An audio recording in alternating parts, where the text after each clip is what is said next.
Trump administration, America first. Historic revolution of orders, all over the world. I will say, by God, make America great again. That our southern revolution of national emergency.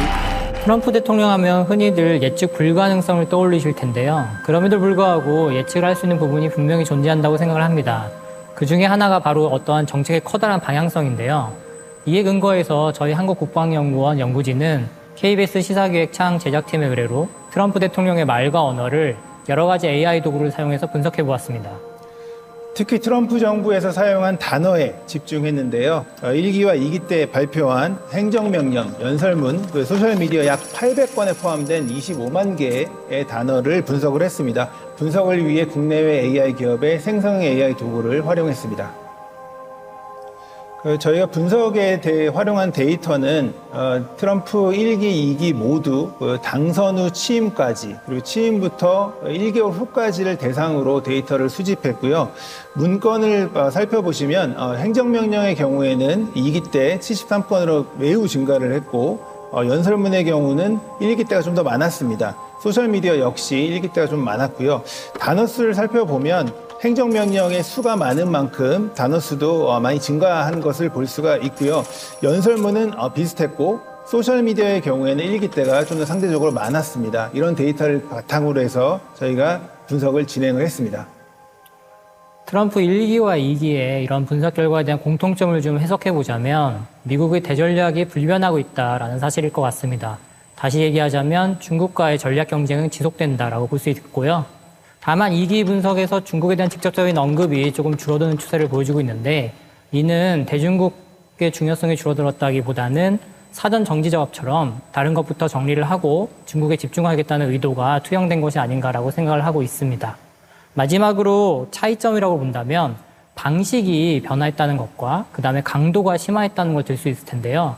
예컨대 트럼프 대통령이 취임 이후 쏟아내고 있는 여러 가지 행정명령의 개수 그리고 속도 거기에 담겨있는 어떠한 투영되고 있는 단어를 통해 본 의지 같은 것들이 이런 것들을 보여주고 있습니다.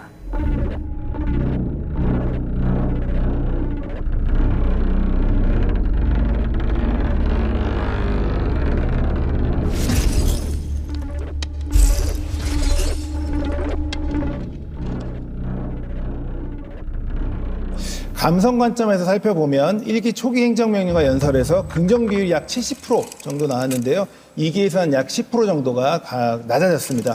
2기 소셜미디어도 비슷한 결과를 보였고요. 어조 관점에서는 비판적인 표현의 비율이 18%였는데요. 1기에서 2기에서는 24%로 소폭 증가를 했습니다. 조금 더 종합적으로 살펴보면요. 키워드 분석 결과에서는 미국 우선주의가 반복적으로 나타나는 것을 살펴볼 수 있었고요.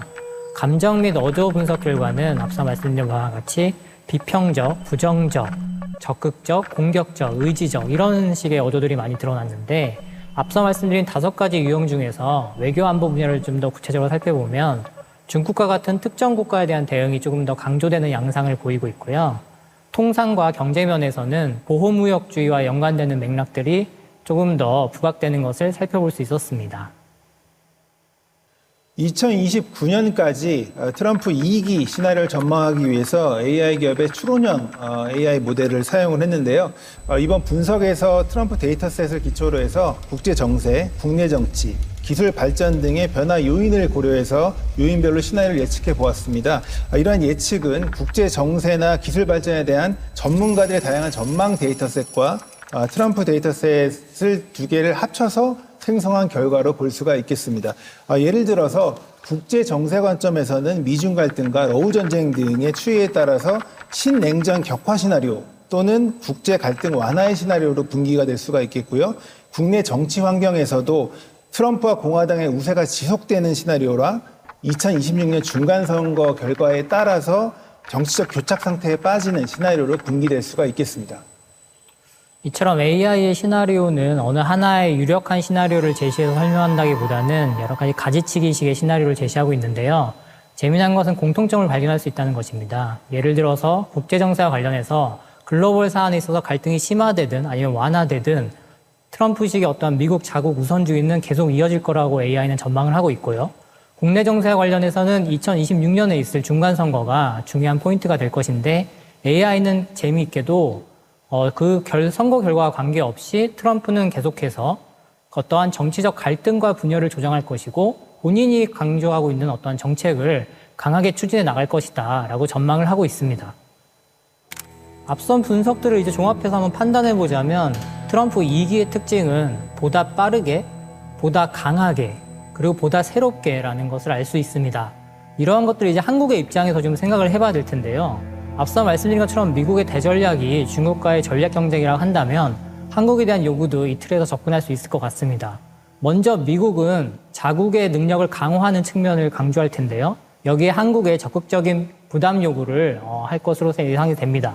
구체적인 분야로는 여러 가지가 있을 수 있겠지만 경제적인 협력, 대미 무역 적자 축소 이런 것들이 생각해 볼 수 있을 것 같고요. 두 번째로는 중국에 대한 이제 경쟁 우위에서 약화를 가져와야 될 텐데 여기서도 한국에게 일정 부분의 역할 분담을 요구할 것으로 예상이 됩니다.